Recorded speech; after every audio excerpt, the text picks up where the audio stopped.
Numéro 5, se soucier de ce que vont penser vos proches. Erreur classique que l'on fait sans s'en rendre compte, penser à ce que nos potes, notre famille, notre ami imaginaire Blipo va dire quand ils verront notre conquête. Alors qu'en fait, on s'en fiche de ce que pensent tes proches. L'important, c'est ce que toi tu ressens. Et s'ils comprennent pas ça, c'est eux le problème. C'est bien le truc du doigt, hein? On garde ça. En plus, en vrai, tes proches, ils sont pas si proches. Si ça se trouve, ta mère, elle adore les mecs gothiques parce qu'elle écoutait Cure quand elle était ado, mais toi, t'en sais rien parce que tu lui parles jamais. Donc, va demander à ta mère si elle a écouté Cure. Oui, mais non, pas maintenant. Maintenant, il faut finir le top, il reste 4 points là. Bah oui, on n'a pas le temps. Oui, je connais pas mon texte.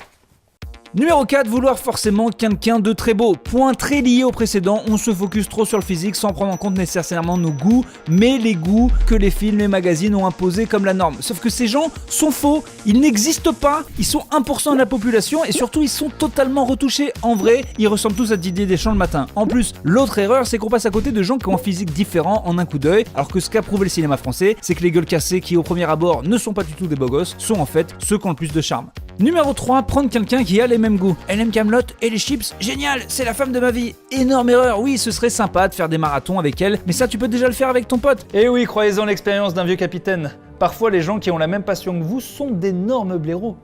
Et le contraire, si ça se trouve, l'amour de votre vie déteste Star Wars, ou pire, trouve la prélogie pas si mal. Se focaliser là-dessus, c'est oublier l'essentiel.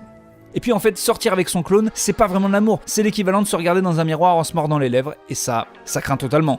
J'ai hyper envie de petits bâtonnets de cabillaud, moi.